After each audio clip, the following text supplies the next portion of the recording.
Am I looking the right way, or do I need to be looking that way? Look that way.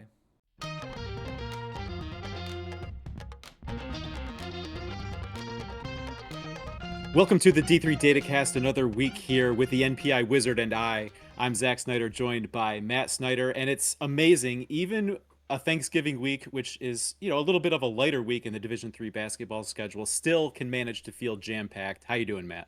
I'm doing great. We are past Thanksgiving. December 1st episode is dropping right now.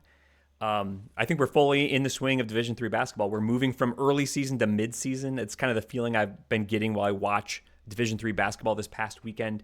We don't really know who any teams are, but I think we're kind of coming to terms with what we do or don't know about any team. That's my kind of perspective right now. I don't know if you felt the same way, Zach, or not, but Yeah, I'm enjoying it. I do feel that way, right? It feels like we should start to know about some teams a little bit more, and I think what we're finding out is that you don't really know what's going to happen from day to day, from game to game. You might see one result of it from a team, and then another night another result that doesn't seem to make any sense. I think that's just speaking to the overall level of play. I think this episode will give us a lot of opportunities to talk about those kinds of things, Matt. So let's just jump right into this week's show, starting off with our 4 point play, a new and improved 4 point play. The content will remain the same, but we received some constructive feedback that the usual high level of production that we're known for on this show wasn't representative in our previous editions of the 4 point play. So we're stepping it up a notch, upping our graphical game here, Matt. Let's kick it off. Starting, who are you putting forth in the North? Zach, I'm going to talk about a conference we know a lot about. It's the MIAA.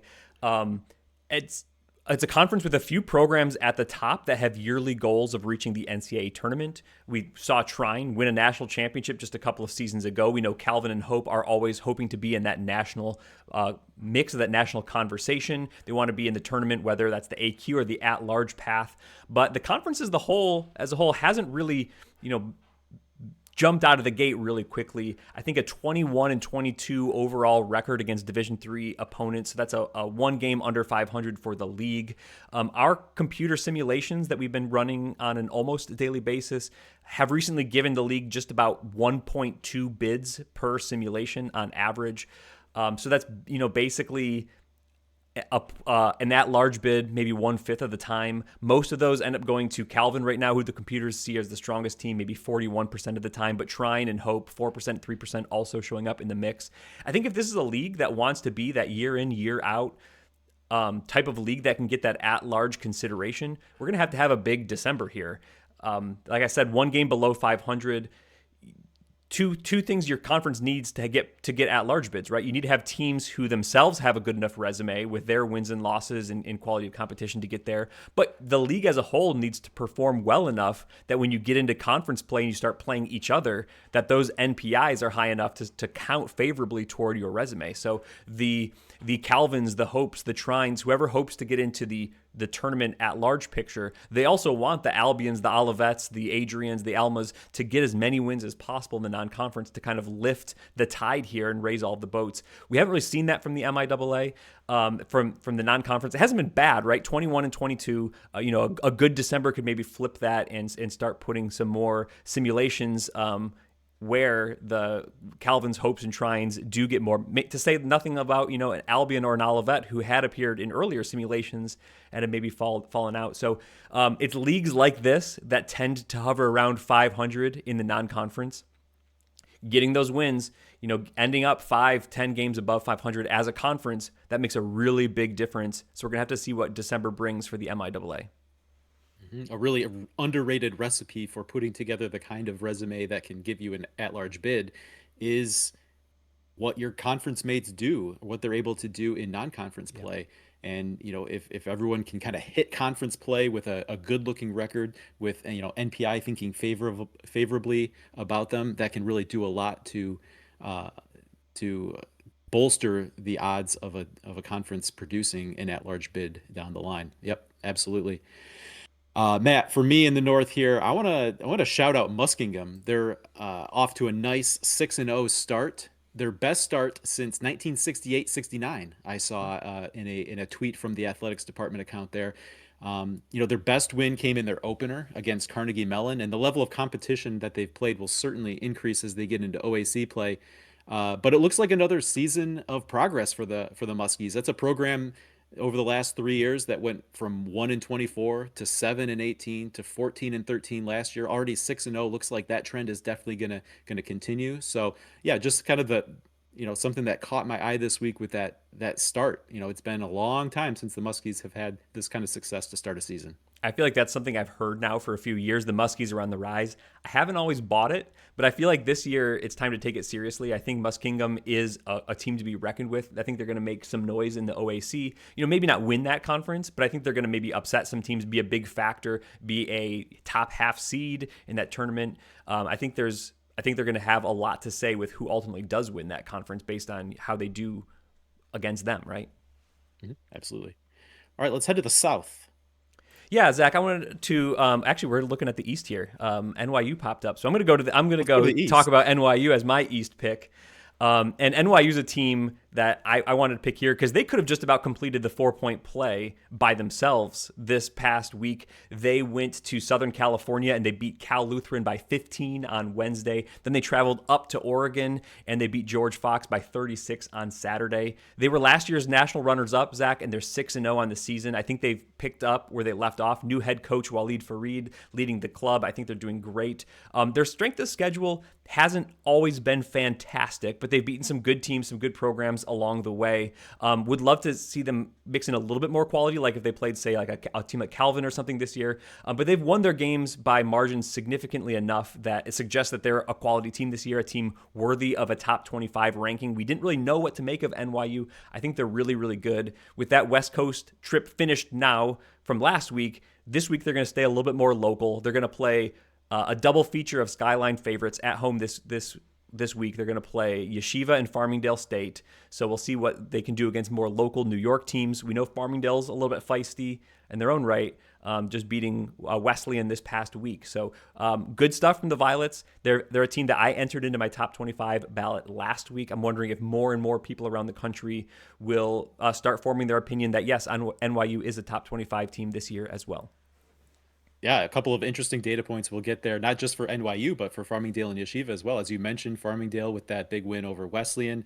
Yeshiva, of course, playing perhaps the most difficult schedule or non-conference schedule. That'll change a little bit once they're, mixing in Skyline opponents, but very difficult non-conference schedule. Kind of a mixed bag, right? Some blowouts, some near misses, some losses that, maybe they they feel like they should have gotten. So interesting to see, yeah, what those games say about NYU and say about those two favorites in the skyline there. All right, Matt, I'll stick in the East here, and let's talk about the NJAC. It was a four-bid league last season in last year's NCAA tournament, but it's already looking a little dicey for the league to maintain its status as a multi-bid league. Way too early, I think, to be all that worried about what rest of season projections show. But our Sunday run of the simulations had the NJAC with just an average of 1.51 bids, right? And so, too early to put too much stock in that number, but 1.41 is a big difference from the four we saw a year ago. After tournament appearances last season, Ramapo, one of those tournament teams, off to a 1-5 start. Stockton is 1-3, and add in Rowan. They've been no stranger to being in the mix for NJAC championships, for NCAA tournament bids. They're 0-6, on the heels of a sub 500 season a year ago. So it's a totally different dynamic, I think, what we're already seeing play out with the NJAC. Montclair State and TCNJ, I think, they look to be in good shape to follow up on their success from a year ago. But with those other NJAC teams kind of fallen back, and it doesn't seem like that there's like a different crop ready to take their place in the NJAC to fill that void. There are signs, I think, that already that the NJAC's representation in postseason play will take a hit this year compared to what we've really seen as a league that seems to always be in good position for multi-bid status. Yeah, like we were talking about with the MIAA, what your middle teams do really matters a whole lot for your NPI and your tournament position as a conference.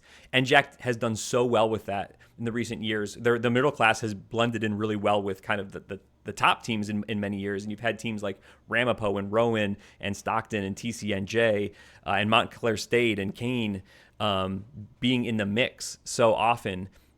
This year, the records haven't been quite as good, so that brings the NPIs down. So maybe, yeah, maybe the NJAC is not going to be this behemoth with 3 and 4 bids into the national tournaments. That's going to maybe open up some spots for some other teams to enter into that field. All right, as we continue around our compass dial here, let's talk about the South. Yeah, Zach, for the South, I'm going to talk about Hardin-Simmons. They were the preseason number 20 team. I think they were a Sweet 16 team last year. They had a lot of preseason expectations. Then they won their first 4 games of this season. Since then, though, they've lost 4 games in a row, so they stand at just 4 and 4 overall. They'll have plenty of time to turn things back around positively before we get to ASC play, which for them doesn't begin until I think January 17. But in the preseason, it looked like Hardin-Simmons might be kind of easily the class of that conference this year, but things have tightened up immensely right now. That's only a 4-team league because of some shifting conference shuffle in the Texas region, but for this year it's only 4 teams. But I think Mary Hardin-Baylor and Howard Payne look like they're in the mix right as well with Hardin-Simmons. So it's just a 6-team quick conference double round robin right before conference tournament play. So I think this is going to be a really tight race in the American Southwest. I think Hardin-Simmons might still be my favorite or is right there in the mix. But going into the year, my expectation, what the computer said, what a lot of voters said, is it looked like maybe it was Hardin-Simmons head and shoulders above the rest. I think we've seen a lot more evenness among maybe those 3 teams at least. Maybe East Texas Baptist is taking a little bit of a backseat to those teams, but Howard Payne has put together strong early season record. And then the results that Mary Hardin-Baylor and Hardin-Simmons have been able to put up have kind of looked relatively even. So going to be a kind of a toss-up in the ASC, I think, this year. Yeah, and some interesting games coming up for them too. To start that 4-game losing streak, that was against Concordia and Yeah. Texas. They've got another. That's their next game here. Monday, December 1st. So going to see if they can start to turn it around with an opponent that they've already lost to here. All right, Matt.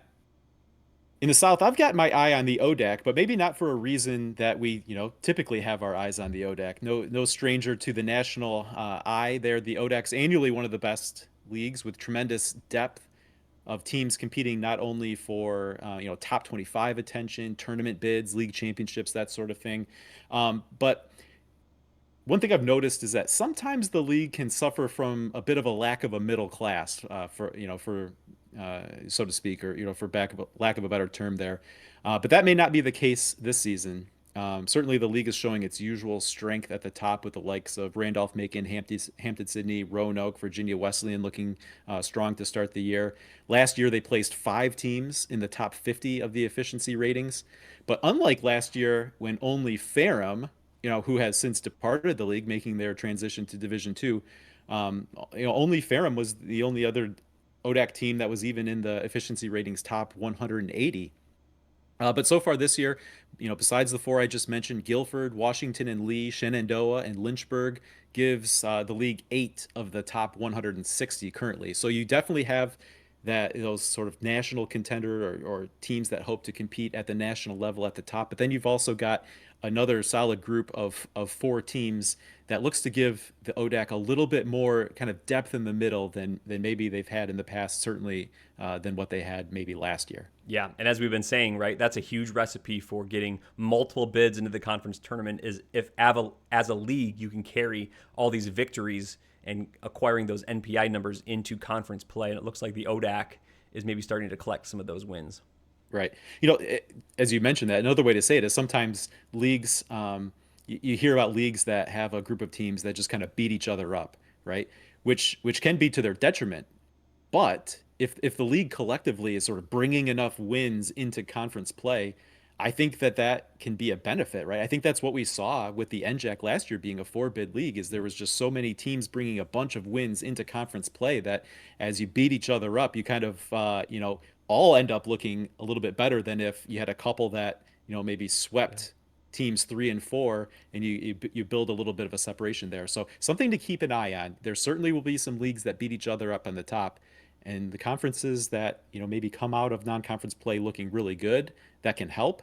But teams or conferences like you mentioned with the MIAA, who maybe are a little bit more around 500 or below in terms of their overall conference profile, that can really hurt them as they try to get more teams into the tournament.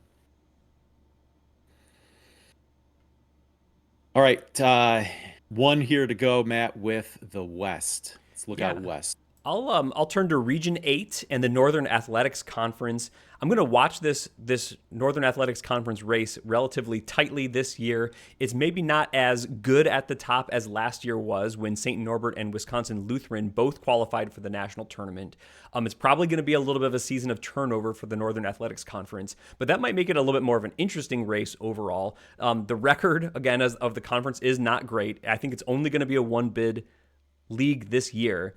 But I think we've got a big mix of teams that I don't really know what to make of and who's going to separate themselves from this group. Let's say like St. Norbert, Aurora, Concordia, Wisconsin, MSOE, Benedictine. I think we've only just started to play some conference games, so teams are like maybe 1-0 or 0-1. So I have a lot to play. But I think there's a big group of teams kind of just above, like around that, average to just above average Division III team kind of line. And any one of them could show themselves as the favorite, or it could be kind of we're going to beat each other up around the top, as you were just talking about. But I think last year it looked like Wisconsin Lutheran was a big favorite with all those seniors they had. St. Norbert was also a really good team, kind of right behind them, battling back and forth. This year, it's not that at all. It's not a one-team race. It's not a two-team race. I think it's wide open among that list of teams that I just said. Maybe even others, right? It could be anyone's game this year in the Northern Athletics Conference. So even though it's not maybe a top-tier conference this year, one that's going to have teams in the top 25, I think it's going to be still a fascinating race to watch once, especially we get into January and February and we start to really see where the kind of hierarchies fall with the records inside that league. Will be fascinating to see which team kind of proves themselves in the NACC. Mm-hmm. Love those maybe under the radar conference races that can be really fun and interesting with a bunch of teams in the mix. All right, out west, Matt. Claremont Mud Scripts has caught my eye this week. Redlands had all the Skyak fanfare heading into the Yeah. season, and rightfully so.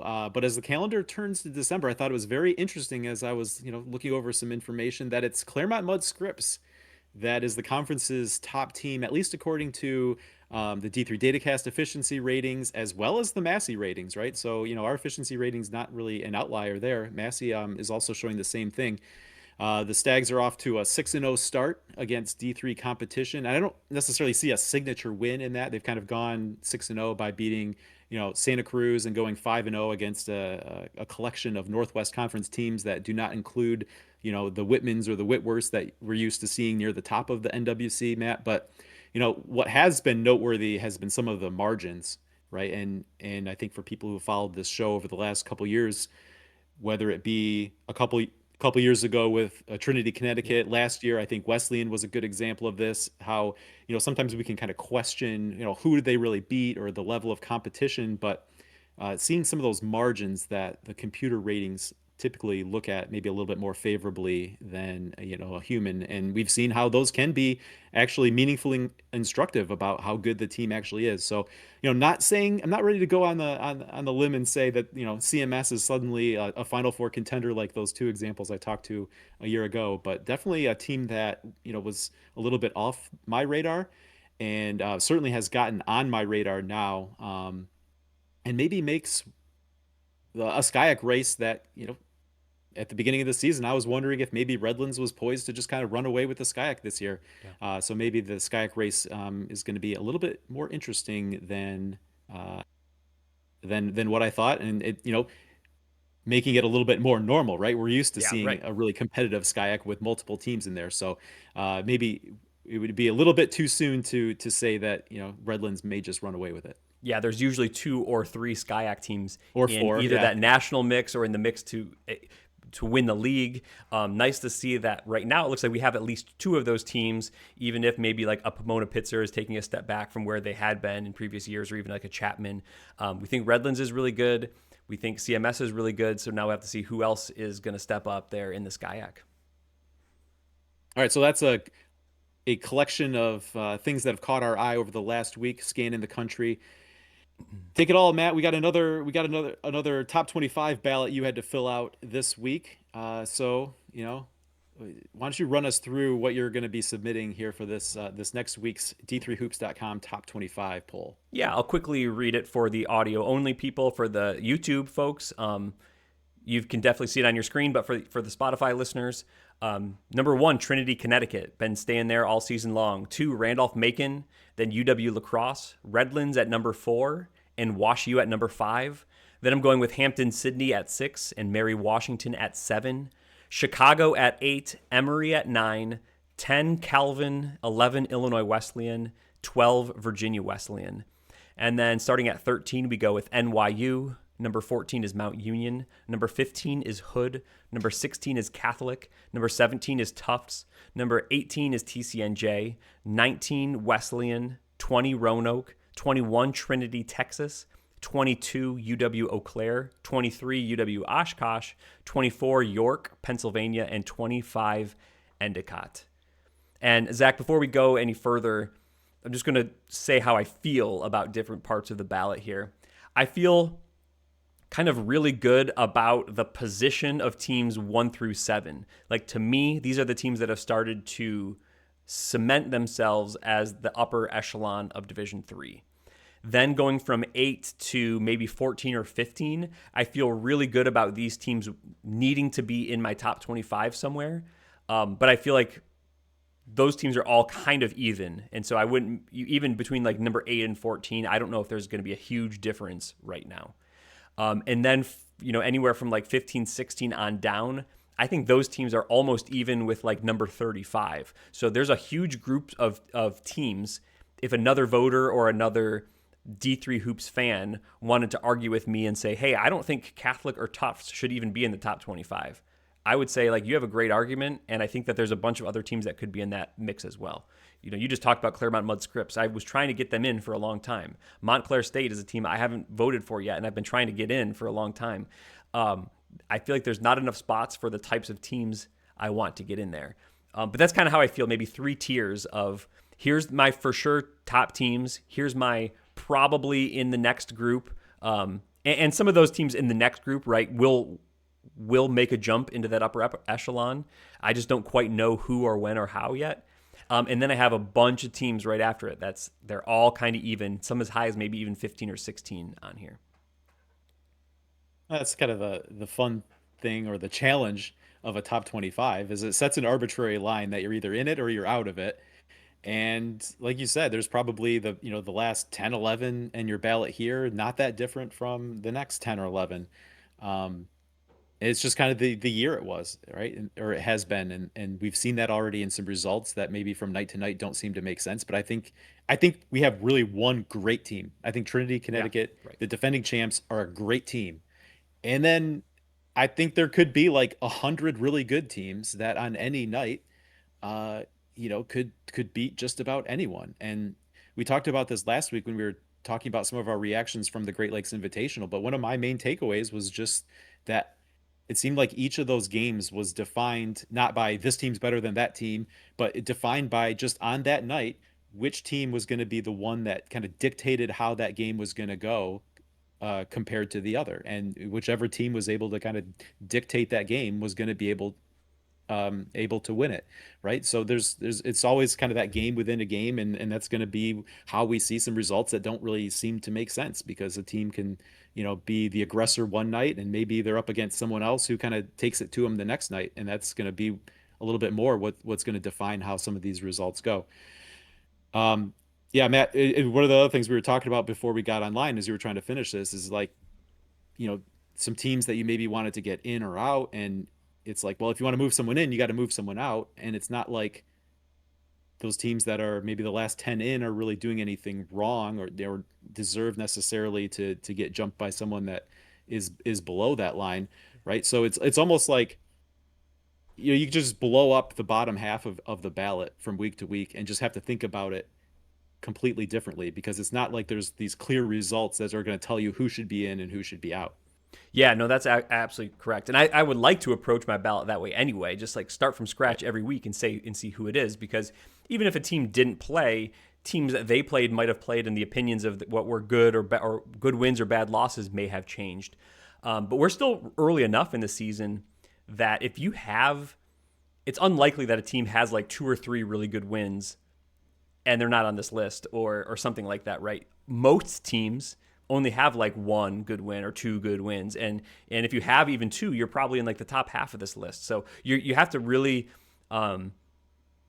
you still have to use a lot of this is still what I think about this program, right? They have a loss, but was it a road loss? Did I feel like maybe that was one of their worst games? You have to kind of make these decisions because you can't just play the who beat who beat who beat who game, because then you suddenly start realizing you're kind of making a circular argument already.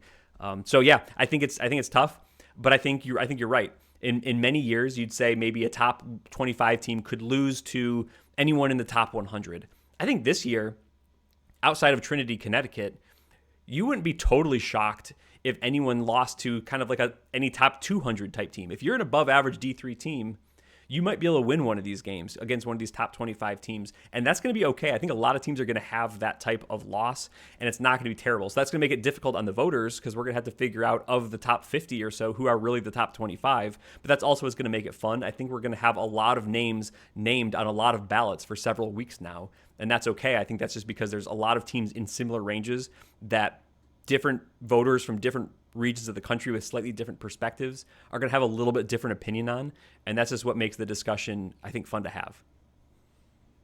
Let's just call it out. One that you took out from last week is Drew. Is it because you think, less of Drew, or they did something wrong? No, it's just there was another team that this week you wanted to get in there, and so a change was made, right? So it's gonna be really interesting when the poll comes out to see just how big that others receiving votes list is, because it feels like a week where it could be one of the biggest lists you ever see, because there's just so many teams that could really receive legitimate top Yeah. 25 consideration. Yeah, for sure. All right, let's Matt, we did an episode in the preseason taking a look at the preseason efficiency ratings, kind of the starting point that the D3 Datacast computer uses as results start to come in to give a little bit of smoothness. And as we said at that time, there would be some sort of effect of those priors until a team reached 8 games against Division 3 opponents. Now, in the case of like a Maryville, they're already there, and so their efficiency rating is going to be entirely based on what they've done in season. Some teams maybe have only played 4 or 5 games at this point. So right now, we're the computer is still adjusting to in season information, but it's a fun time now that we're kind of starting to get a feel for like what the top 25 situation might be like, to take like an early look at some of those teams that might be notable in terms of how they're moving up or down as the season kind of starts to progress and works towards that point where everything is based on in season results only. Yeah, and as we get information, the computer gets more information and adjusts. So, like, what do we see, right? So these are not the most movers. They're teams in interesting selection or interesting archetypes of teams that have moved from the preseason. So one at the top, a team that I've now been voting for is Mount Union, a program that's been very strong, right? We saw in the Final Four, I think, just 3 seasons ago.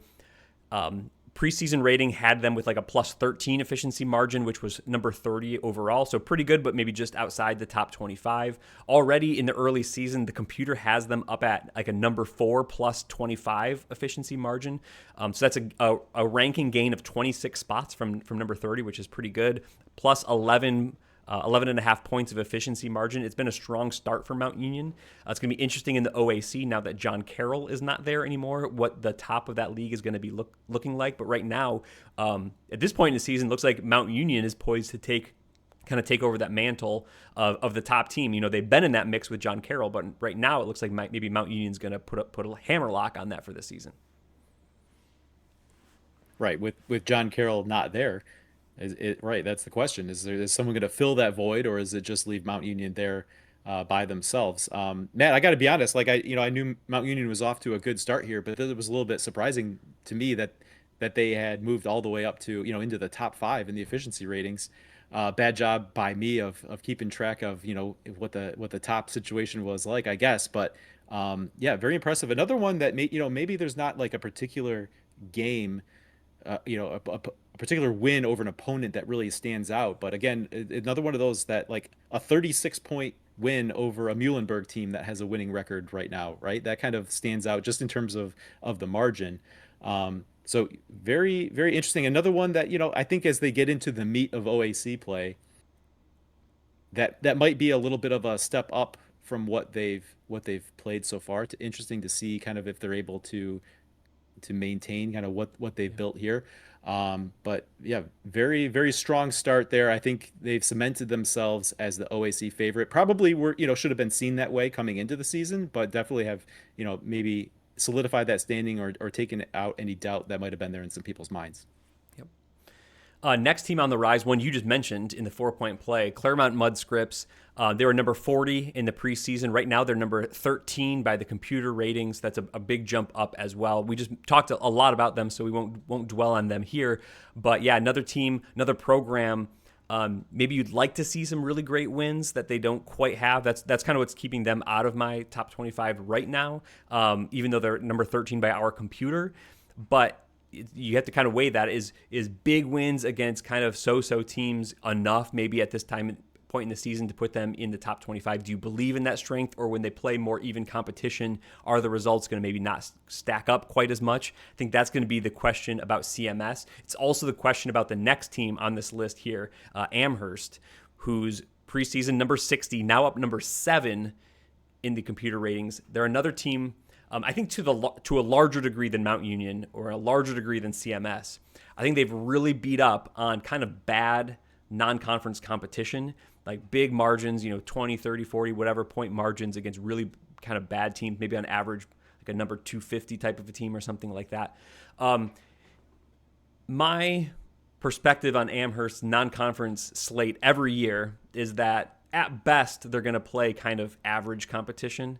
I know the NESCAC is hard; they're going to get enough games in there, but I think the last couple of years, let's just say I looked at the last 4 years, I think it was. I think maybe one time they had like an average non-conference strength of schedule. Other than that, they're playing on average like sub number 200 type competition. I'd like them to see like play a little bit better of a schedule like that. At least get rid of that reputation that I have when I first think of Amherst. I'm going to think in the non-conference they're not going to play anyone. So maybe change that reputation, and we'll see. But so far, the results have been big. We'll have to determine whether or not that portends good things for them, or once they start playing reasonable teams, if that's just going to kind of go by the wayside. Yeah, and unfortunately, the way I think of it is a little bit of a situation where we've seen this story before with Amherst, right? Yeah. I think the last couple years, whether it was this exact episode or another one where we're taking a look at some teams that the computer maybe likes a little bit more than human voters, we've seen this story that the computer is seeing something early in the season in the non-conference portion that it really likes about Amherst, and then you get later in the year, get into NESCAC play, and it turns out to be a little bit of fool's gold or something like that. So I'm dubious here, Matt, that we're not seeing the kind of the same dynamic playing out because, like you said, it's not a great schedule. It's a loss to a Springfield team that's 2-4 overall, not off to a great start themselves. So color me skeptical on Amherst here, just because I feel like they popped up in this kind of thing before, and it's not actually been indicative that Amherst is back to being Amherst. Yep. Yep. All right, Zach, let's talk about Hood out of the MAC Commonwealth. They were preseason number 67, and now they're up to number 18 by the computer. That's about a 10-point efficiency margin gain as well. I feel like, also this time of year we're talking about Hood and a strong record that carries on this year as well. They have some pretty good wins on their resume already. I think their biggest one is an overtime win over Catholic. They have not yet lost a game, if I have everything correct. So, they're getting to the point where we're getting more in-season data than preseason rating data, and the results have been positive, right? And they've played some decent teams. So Hood's on the rise. I think they're good. I think they're good for real. I think this is now a program that we need to start seeing as a program that is a top 25 contender year in and year out, and not just a 1, 2, 3 year wonder at this point. I think they've been kind of consistently in this region, and even when they turn over maybe some production, that they're able to get right back to that level that they were at previously. Yeah, I think that's a good point, and some opportunities to maybe learn a little bit more here about Hood coming up this week at Johns Hopkins. Then their next game after that is against Shenandoah, one of those teams I mentioned as being in that that middle class of the ODAC, and then at Christopher Newport, right? So a couple more opportunities for Hood to show that once again, Hood is good. All right, Zach, next on our list here is UW Eau Claire. They're a team that has made huge jumps in the computer system here from number 94 in the preseason to number 3 as we sit right now. They're another team who has maybe not accumulated a really good win in their list. They've beaten St. Norbert, but I don't think St. Norbert's quite as good as they were in the past. They've played a lot of maybe UMAC type teams or American Rivers Conference type teams that are not in the top tier of those conferences. But they've done so by big numbers. I think UW Eau Claire, for me, is a program that was waiting kind of to break in from that number 5 or number 4 spot in the WIAC into maybe that upper list here. I don't know that they're challenging UW La Crosse right now, but could they be playing with a UW Oshkosh or UW Platteville or whoever could be that next team? I think yes. Again, would love to see it. Would love to see a stronger schedule from them this year. And I don't really think they have that in the non-conference. But they are a program that I was looking for to be on the rise the last several seasons. So I've kind of been a little bit of a believer, ranking them in the 20s, kind of splitting the difference maybe from that computer rating or maybe where they were in the preseason to some degree. But I don't know that they're going to get a great test until we hit the WIAC, and then it's like boom, you hit a huge test when you get there. Yeah, it does feel like a little bit of well, not a little bit. It feels like an overreaction to see Eau Claire vaulted ahead of La Crosse at this point, just based on you know what we've seen Schedules here. and things, yeah. Yeah, right. So there's a little bit of a wait and see for me, just in terms of, okay, are they actually the number one in the WIAC? The human voter side of me would certainly, as you did in your ballot, have La Crosse way up here, and then Eau Claire kind of entering the mix. But that's the fun thing about computer ratings, is they don't have to be tethered down by expectations or whatever. Just take the data as it comes and produce a result. And it's liking what it sees from Eau Claire. I just want to see how it all looks once they get into WIAC play and you start to see some of these teams playing against each other, and then really be able to size them up from that. Yeah. And with these teams that we're talking about, right, are they this year's Trinity or Wesleyan that Yeah. we've seen in past years, or is it a little bit of smoke and mirrors? I think these types of teams, the computer can maybe see something that an average person might just dismiss by saying, oh, that was just against Cornell College or something like that, right? But enough of these results by enough of these numbers, the computer starts saying, hey, look at this and see if it's true or not. So we'll have to find that out. Right. So just like we said with Amherst kind of showing up in this way before, right? Maybe you call that like a fool's gold or early season miss, by the computer. But again, we have seen that this type of look was earlier to identify Trinity 2 years ago, Wesleyan last year, than they were probably getting in terms of consideration for top 25 voting. So it very well could be that, yeah, Eau Claire is right there with La Crosse, and both of them are going to be, Final Four contenders. Could be. Yeah. Next one I think is kind of cool, Zach. Maine Farmington out of the NAC.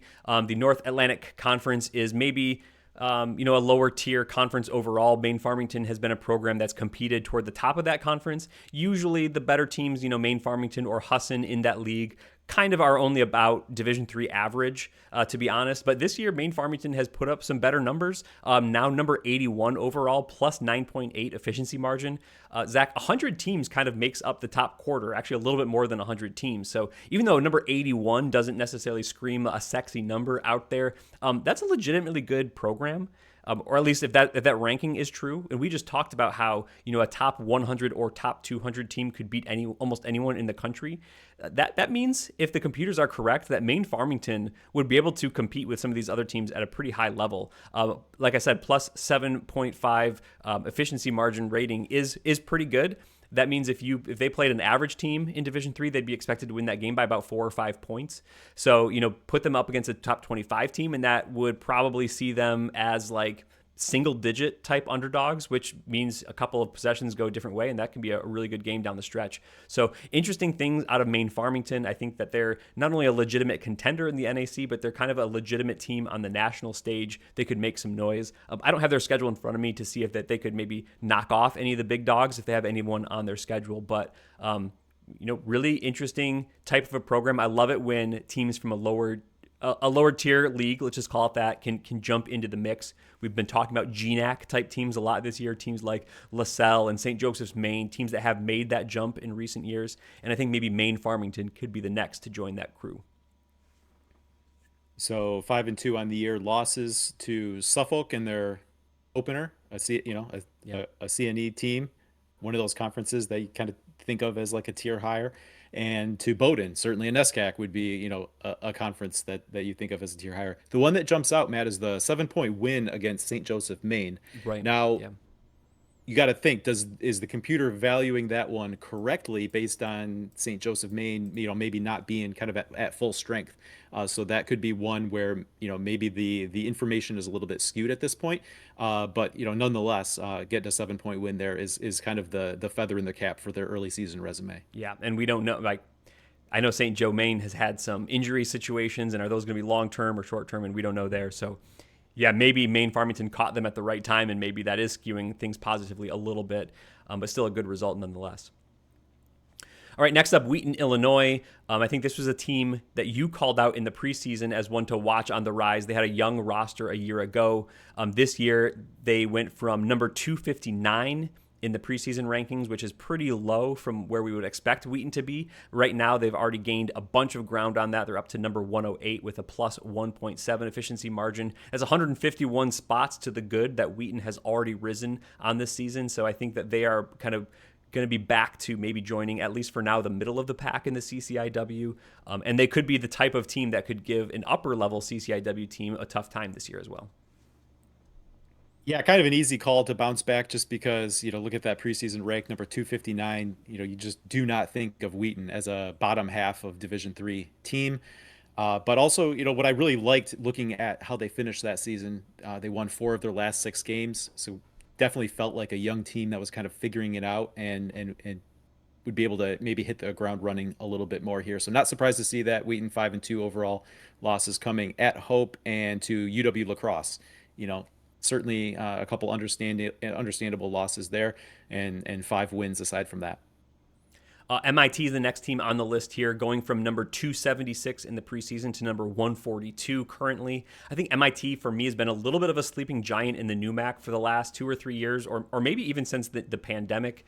They had been highly rated previously to that, but then the program had fallen on some tougher times. But it seems like a program that has, at a school like MIT and what they had been in the past could be really, really good. Coaching change there, and they suddenly look like maybe they're trending in the right direction. So it's also it's interesting when a team goes in the direction you kind of expect them to do, and then you have an explanation as to why. And I think with MIT seeing BJ Dunn take over, you kind of expected them to maybe reinvigorate the program or whatever, and it looks like that they have started to do that right now. MIT looking strong. I don't know that they'll be challenging in the NUMAC this year, but I think other programs at the top of that league are probably looking down at MIT saying, like, it's only a matter of time before they're up here competing with us as well. Yeah, it's one of those you look at and you certainly feel like it's a really good hire. It's just a matter of how long is it going to take. So sitting here at 4-4, though they've lost their last 3, you certainly see here in the computer ratings that early impact of possibly how much you want to attribute it to the coaching change, but certainly there's positive momentum that's already visible through this early season portion. Yeah, another kind of fun one here, Zach, is Cairn, the last one on our list here for stock up movers. They were a minus 5.3, number 300 type program in our preseason computer ratings. They've already made some good strides this year, up to number 152. That's a positive 4.1 adjusted efficiency margin. That's 148 ranking positions to the good for Cairn. They're a program that has been maybe up and down at times. Not usually, I don't think, as low as 3. Well, I mean, I guess they've been up and down. So they've been all over the map, I think. But they've had a good early start to the season. They've had some good wins. They've also had losses against teams where you kind of look and say, that's closer than I thought. And then you realize that they've maybe compiled several of those. And then you just start to think, like, well, Cairn's better than I thought. And here now our computer thinks that they are kind of solidly an above average team. So we'll see how they fit that mold. But in the UEC, I think that makes them kind of a contender in that league. If you can be a positive kind of efficiency margin team, then you're right in the mix there in the UEC. This is definitely one that just anecdotally felt right, or that it resonated with me. like you said, not necessarily because they're 5-2 in those 5 wins, but the 2 losses, a 2 point loss at William Patterson, so an NJAC school, and then a 7 point loss at Christopher Newport. Maybe not one that you typically think of. Okay, Cairn playing at Christopher Newport, probably going to be a double digit loss. Yeah. So, you know, definitely one that I know. I think that was GLI weekend, Yeah, it right? So was. it Yeah. was just kind of like looking at the scoreboard and like, oh, this was a closer game than maybe we thought. So not a surprise here to have that experience. Just kind of looking at some final scores, seeing it was a little bit closer than maybe in my head we would have expected, and then to see them popping up here, it's like no, they've made some real strides. The computer is liking what they've seen, like what it's seen from Cairn so far. All right, Zach, and if there's going to be teams trending up, there's going to be some teams trending down. This is going to be a smaller list. I think we typically like to talk more about the positives than the negatives. And some of these negatives aren't even so bad. It's just maybe an interesting mix of teams here. So one team that has trended down is UW Platteville. I think this is mostly because of how good they had been previously. Not that they're necessarily bad now, but the computer, which takes in the preseason, which takes the previous couple of years' results into account, plus maybe some returning production this year, had them at number 5 overall. So far, they've kind of achieved a number 36 rating from the computer, so that's down 31 spots. It's still a pretty good number, though, plus 15.4 if you compare it to some of the adjusted efficiency margins we had seen on the previous slide. UW Platteville, if we just called them the number 36 team in the country, that's still a team that could play with anyone. That's still a team that could, be the number 2 team in the WIAC when everything shakes out. So they're going to win a lot of games. They're going to be a force in that conference still. It just doesn't look like maybe they're the top tier Division III team like they were last year. It's maybe that they're a second tier type team this year. 6 games played so far this season, so still 2 more before the computer's fully reacting to just what's happened in season. The next 2 games to get them to that 8 game mark will be a home game against Dubuque, who maybe is another one of those teams that feels like they're should be getting a little bit more love. I believe they're 5-0, and then at Carthage, a Carthage team that's taken a couple losses, had a rough weekend at the Great Lakes Invitational, but I think still very much deserves to feel like they've got high expectations for this season, and probably is looking to prove something about themselves this season, just like a Platteville team is. So a couple really good games to look forward to here as Platteville hits that 8 game mark that the computer will be relying just on what they've done this season. Yeah, another team that's going to be in that same bucket is Christopher Newport. They were a number 10 team in the preseason. They're down to number 35 now. It's not a huge change, and you can actually see in the blue column there, their adjusted efficiency margin change is only minus 2.8 points. That drops them 25 ranking positions, though. 2 things in the mix there. One, the preseason numbers kind of tends to squish teams towards the middle. So as they start to kind of spread out when we really see who they are, falling 2.8 rank efficiency margin points will actually kind of maybe move you down more ranking positions than that.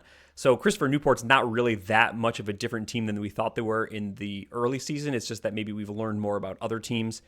They've also not really taken a bad loss. Their 2 losses are versus Randolph-Macon in a 6-point game, then on the road at Catholic. But then again, they don't really have many great wins to help offset those. So Christopher Newport kind of hanging around approximately the team we thought they were. I have not ranked them for the last couple of weeks. If someone still did, I wouldn't hate them for it. We still have a lot to find out about Christopher Newport. They still have a lot of opportunities left this year, so they're not a finished product. But for now, they're maybe just off the pace of what we thought they might be. And even in that loss to Randolph-Macon, as far as the computer is concerned, it really was pretty much an expected result, right? We had that one as one of the games in our pick slate. I think it was the Yeah, computer it's off by number on that 1. one was a 5 point game. It ended up a 6 point game, right? So in terms of how the computer would react to that game, very much just kind of a neutral result. So definitely not one that necessarily would be hurting Christopher Newport. Yeah. Next up is a team that has dropped quite a bit in our perceptions, or the computer's perceptions, from the start of the year. Heidelberg was number 39 overall in the preseason. They've dropped now down to number 202, just a tick above average.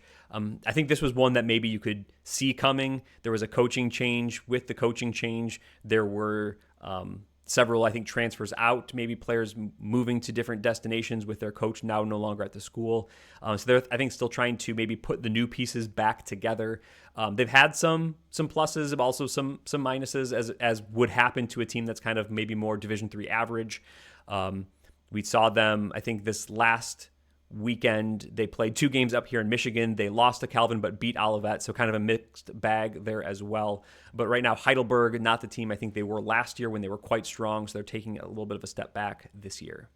Mm-hmm. We've already talked about coaching changes, but when that kind of comes with a bunch of personnel Yeah, changes, right. that can really, personnel changes out of the program that can really impact at least that first year for what happens under a new coach. Yep. Yeah, and Zach, earlier you talked about the NJAC. So here, let's bring up Ramapo. They had been a strong team in the past couple of years. They were about a plus 10 efficiency margin at number 64. Like Heidelberg, they're right around Division III average this year, minus 0.4. So basically an average team, not the same level of success that they've had, maybe not the same level of success in the middle of the whole NJAC conference this year. But Ramapo not getting the results that they've been used to so far in the early going. Pretty shocking to see a Ramapo team that hosted an opening weekend pod in the tournament. Now, as the computer sees what's happened so far this year, rating them just a tick below average. Yep. Another one that we could probably see coming was Wisconsin Lutheran. We knew that the personnel was changing over almost entirely, at least of the rotation players. The computer still, again, did take some of that into account, but also just look at just how quality the program was the last couple of years. But losing all those seniors, maybe their top, at least their top 6 guys were basically seniors or fifth years. They were number 83 coming into the season, but now number 265. They look like a completely different team this year because I think they are a completely different team. I think we knew the program was building up to last year, and this year was going to be a new turn of the page. So I think Wisconsin Lutheran is going to be looking to build back up what they had just kind of lost. Yeah, but another program that I think has a track record that you expect won't be down there for long, and would be surprised as a bunch of new faces, bunch of new people that maybe are getting a lot more playing time than they had in the past with just that veteran lineup that they had. Kind of adjust, get their footing. Would be surprised if that number's back kind of above that neutral point later on this season. And the last team we have on this list is Ripon from the Midwest Conference. They're a team that I usually think of as an average team or a tick above average in Division III, but that has not been the case this year. They've fallen all the way from 224 to 365. That 224 ranking is almost a Division III average type number, but they have not had a good go of it this year. Number 365 overall. That's 13 points of efficiency margin that they've dropped. So Ripon has trended in the wrong direction so far this year. Think things could change when they get into Midwest Conference play. I think that's still a conference that a team could get some wins in, but they've got a lot of ground to make up, I think, from the computer rating standpoint, to be really considered contenders again in that conference. Yeah, I mean maybe, but I think that there's been some increased quality and depth at the top of the Midwest Conference. That's been a pretty competitive conference race with Illinois College really building into a program that's been a really consistent Midwest Conference contender. Grinnell has got things, kind of rolling with the system there. We're back in the tournament last year, 4-2 so far this year. Lawrence is off to a 5-0 start. Monmouth 4-2, right? So there's a number of good things going on in the Midwest Conference that's going to make it, more difficult for Ripon. I don't think it's fair to say anymore. You just get into Midwest Conference play and you'll be able to rip off a few more wins, right? That's going to be a pretty competitive, I think, top half of the league. Yep. All right, Zach. So that's our computer ratings movers. Let's go on to our pick slate. Recap how we did last week. The first game was out in Southern California. NYU got a 15-point win against Cal Lutheran. That line was only 2 points in favor of NYU, so I get that point there. Worcester played out against Mount Union. That was a big line, 13.5 points. Mount Union did win that game pretty big by 9, but that computer line was just too big there. So we both went with Worcester and we both covered. UW Stevens Point was 3-point favorites at North Park. This game was a classic of a game. Ended up Going into triple overtime, North Park gets the 115-114 win. I believe, was that a buzzer beater finish, Zach, for North Park? I think there was a video on social media.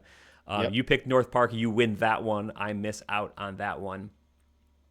St. Joseph, Connecticut were 1.5-point favorites on the road against Babson. This was a back and forth game, but Babson was able to pull it out and hold out at the end, win this game by 5. So Zach, you and I both get that point.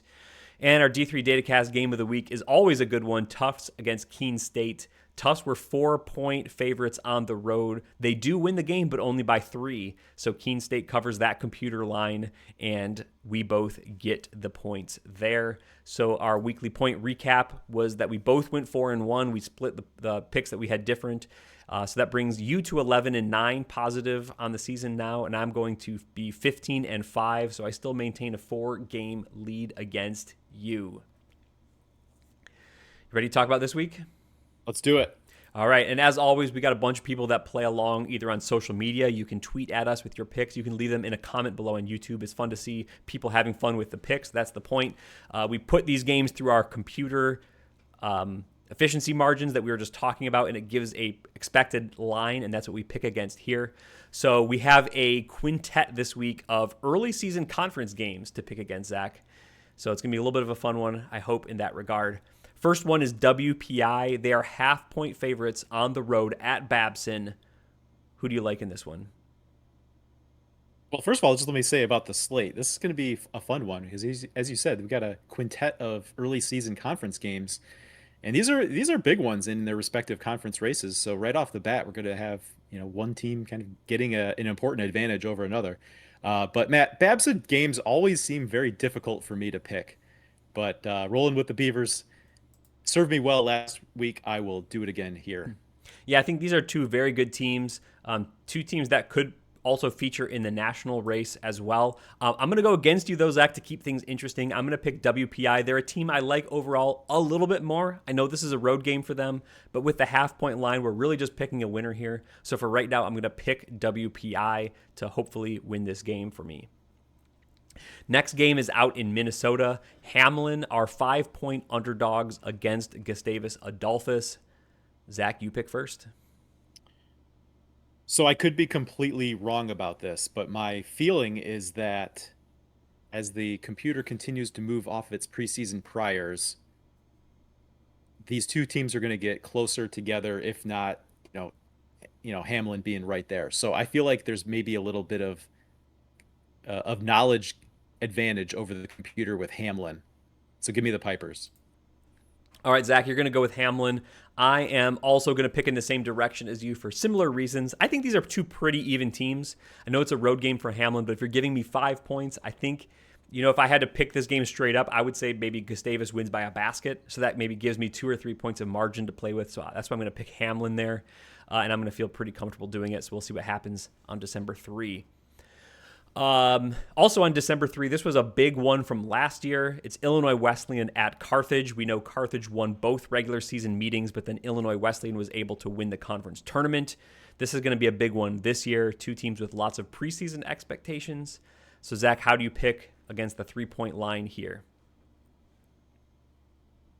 I feel like with what we've seen, the loss to Stout notwithstanding, there's really not a great reason to go with Carthage here, but things can get dicey when you go on the road in conference play. I think Carthage has. I'm hoping that they came home from the Great Lakes Invitational with a little chip on their shoulder and like a renewed sense of urgency. I think a matchup like this, an early conference game against an Illinois Wesleyan, is kind of the thing that can really jumpstart you. So getting points at home, give me the home dog, Carthage. All right, Zach. I think you're right. I think Carthage will have a little bit of a chip on their shoulder. I think Illinois Wesleyan, though, might have a chip on their shoulder after losing at home against UW Stout. I think that's not a game that's maybe reflective of the type of team that Illinois Wesleyan is. So this will be an interesting one. I think whoever can maybe be the more physical team is going to be the team that ends up winning this one. But I don't have to just win this one. I have to win this by more than 3, which is going to be a little tricky on the road. But I'm still going to go with Illinois Wesleyan. Where I have these teams ranked in my top 25 or not ranked in my top 25, I think suggests that a 3-point line maybe could be covered by Illinois Wesleyan. All right, going out to the Northeast to the NESCAC, Williams are 9-point underdogs at Wesleyan. So this is a pretty big number, Zach. What do you see in this one? Yeah, I'm going to go with Williams here in the spirit of my preseason hot take that what we saw from the NESCAC, with two Okay. Final Four teams a year ago was more of a 1 year thing than like a true return to form of like the multi-contender NESCAC that we're used to. So with that, I think the number's too big. I think Wesleyan is in Williams are a little bit closer together than maybe they were a year ago. All right, Zach. I'm going to go with Wesleyan at +9. I know this is a big line. I think I had voted for Williams in the preseason. I think they've been fine this year, but it's been maybe not great. I think I am. I think I'm trying to be a believer that Wesleyan, although maybe not a Final Four contender in my mind this year, I think that they're going to be still good. So this is going to be a pretty big number. I'm thinking they can do it though at home. I'm going to take Wesleyan by more than 9. And their D3 Datacast game of the week is a big one down in Virginia. Has a big line to go with it. Hampton Sydney on the road are 8.5-point underdogs at Randolph Macon. I think two surefire top 25 teams when the new poll comes out. They've been in the poll. But anyway, what's your pick here? Yeah, I think I said before I should have learned my lesson that anytime you see something on a computer line here or a computer rating with Randolph Macon that just doesn't seem right, you should actually believe it. But I feel like this number is just too big. Again, I made this mistake once already this year. I'm ready to make it again. Give me Hampton Sydney. All right, Zach, Hampton Sydney for you. I'm going to go with Randolph Macon. I've been voting Hampton Sydney really high. I know this is a rivalry game. This is going to be at home. It's a big number. I'm going with two big numbers here. Opportunities to look foolish. We'll have to see. It seems like it's too big. I just really wanted to ride with the home team. I think they really want to make a statement. This is going to be like a game to tell. Is Randolph Macon up with the Trinities? Is it really one good team and everyone else, like you kind of suggested it was this year, Zach? Or is maybe a Randolph Macon in the mix as well? They're maybe one of the programs keeping Trinity from a unanimous top 25 the last couple of weeks. Not sure about that, but we'll see. We'll see if we can put a big number from Randolph Macon this week. So that's the picks. Like we said, play along with us below. Have some fun with it. Let's wrap up with the mailbag, Matt. We have one that came in to our email from PJ Rabel. My team just won a game against an opponent who will then play one of my conference opponents. Thinking about NPI and opponent's NPI, should I root for the team I beat to win against the team in my conference or root for the conference team that I will be playing twice during the season? Yeah, so I think typically you want to root for your conference mate that you're going to play twice. Because if you're going to play them 2 times, you want those positive NPI values to go into your schedule twice rather than just once. So that's typically root for your conference opponent, unless they're one of the lower ranked teams on your schedule. And if they're one of the teams that you think your team could drop a win against, the way NPI works is if you have more than the 12.5 adjusted wins, that's the minimum wins threshold. If you have more than that, then you can start dropping the worst wins that would otherwise hurt your NPI. So maybe wins against the lowest ranked team in your conference, that win might be dropped. If that's the case, then you would maybe root for the conference opponent if you would keep them. That's a little bit of an outlier. If it's a game where you're concerned about who might win or lose, probably they're both maybe in your calculation. So typically root for the team you're going to play twice rather than the team you're going to play once. All right, next one came in on X from Max Fan at Go Maccabees on X. Which teams that had a tough start to season do you think has the greatest chance to be like last year's Calvin team and turn things around to become a contender? Yeah, so I immediately thought of maybe 3 teams. First team was Tufts, who started 0-2, but I think maybe have now won 4 in a row or something like that. So they're not really like a last year's Calvin team because that's only 4-2. St. Joseph's Maine was maybe a team that I thought was in a similar boat. I think their downturn, though, is a little bit more due to injuries than just playing tough games, although they've played a bunch of tough games. So I think the team I ultimately landed on for like my most similar team might be Keene State right now. I think Keene State is 2-4. They've played 6 games. They're 2-4. They've beaten Nichols. They've beaten WPI. So that's a pretty good win. They have a 3 point loss to Tufts. They have a 5 point loss to Western New England. They have an 18 point loss to Hampton Sydney, and then a 3 point loss to Virginia Wesleyan. So I think that's a really tough schedule. Most of those games they were in a basket or two either way. You could be talking about a win against Virginia Wesleyan, a win against Tufts, a win against Western New England. I think that was kind of the results we were seeing from Calvin last year. It was a tough schedule. It was games they were competitive in for the most part. We were still thinking this is a team that's pretty good. But ultimately, they weren't getting wins later on. We saw them go on a big run. Maybe that could be similar for Keene State, getting into Little East play, etc. They could win still a bunch of games. We could be looking at the Keene State Owls come March being something around 19 or 20 wins, even despite the 2-4 start. Yeah, St. Joseph, Maine was one that came to my mind as well. Part of it was just thinking, okay, if they can kind of salvage the non-conference, they can get into conference play, and if they can kind of make a run, there's going to be some games in there that are going to be good enough quality, kind of get them back into the mix. Of course, we know from the way everything turned out last year that Kelvin actually did need to win that MIAA tournament final. So even though they had kind of played themselves back into having some sort of at-large chances, had they lost that game, they would have been the first team out.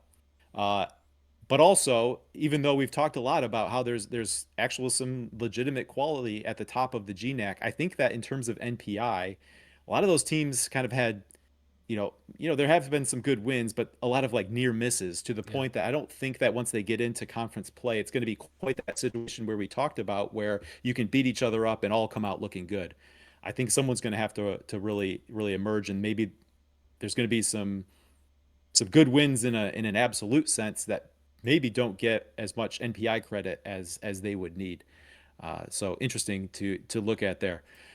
All right, one more here, Matt, from Reed Rosales on X at Reed R. Rosales. What teams have had the most surprising starts to their season, good or bad? I think this is a perfect mailbag question for this episode because I think we've talked about them along the way quite a bit, whether that be through looking at the changes in up and down efficiency ratings, some of the teams we highlighted in the 4 point play. I know for me, Rowan has been real surprising to see them at an 0-6. Yeah. Claremont Mud Scripps has been one that's really kind of stood out, uh, both in terms of the computer ratings and the 6-0 start. So those have been the ones that really have kind of jumped out at me here as we were prepping for this show.